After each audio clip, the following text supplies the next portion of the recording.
I'm not happy about this. In that I'm not happy with myself and my choice of review, thinking that this was typical Christian propaganda. And I've seen lots of Christian propaganda. But this was just... First and foremost, I'm not reviewing this because I disagree with the ideologies. I'm reviewing this as a movie and not of Christianity as a whole. And usually I would give you my opinion at various times with a conclusion at the end.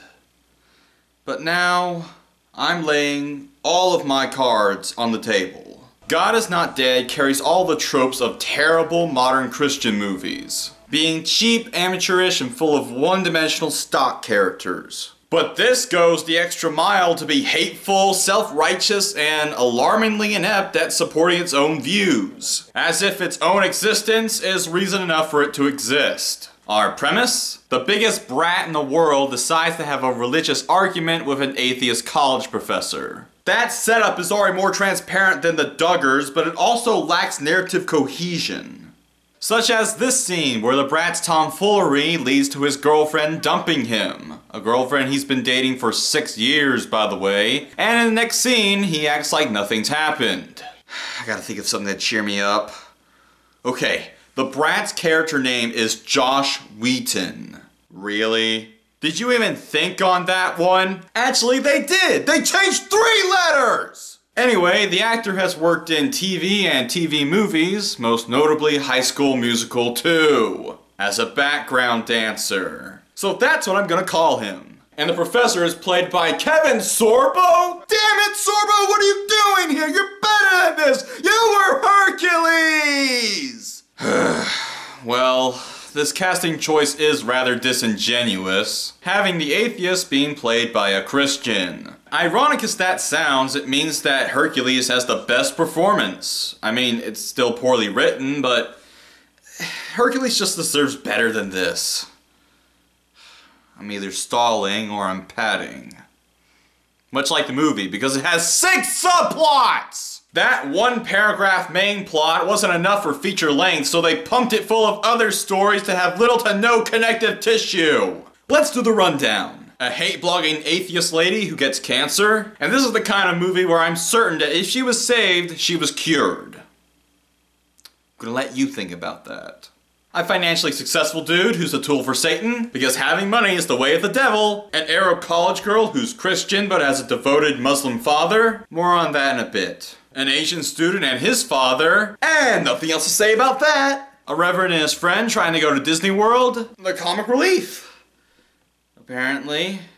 And finally, a Christian lady who's dating Hercules. This makes the least amount of sense.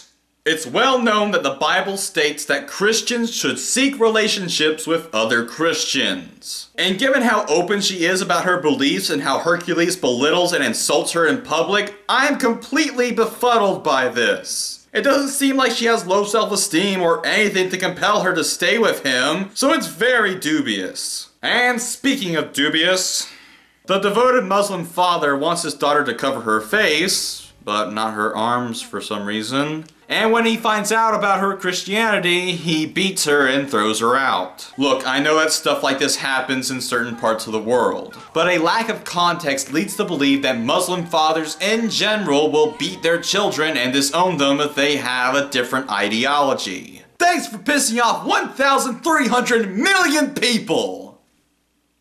Anyway, back to the plot. This religious argument is not only highly flawed, but is also hard to follow. At one point, Dancer is told to be sincere and not clever, which is something I definitely do not agree with. But then he's taking the professor's words and using them to prove his point, and I just don't know.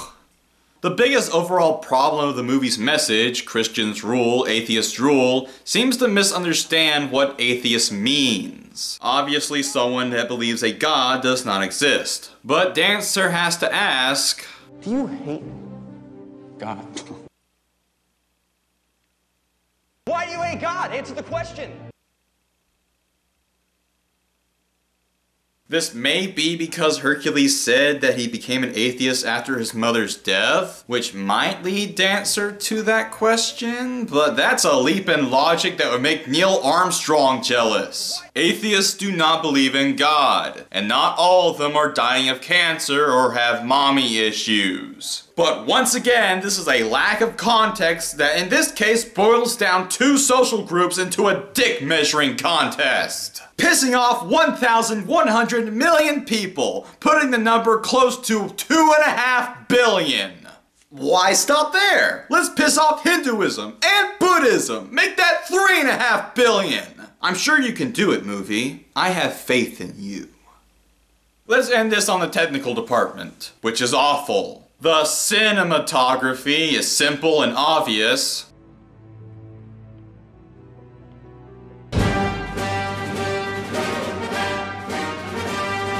The sets are cheap and look like they only had one house to work with. And the extras look like they were picked up at that very college. But that is not the worst. For this movie has cameos. It has a Christian rock group playing as themselves, giving out plot-convenient advice, and playing the exact same song that every Christian rock group plays at every single concert ever. And no, I'm not joking. And that is not the worst. For it also has Duck Dynasty! Yes, one of those reality show fake rednecks show up to impart their wisdom.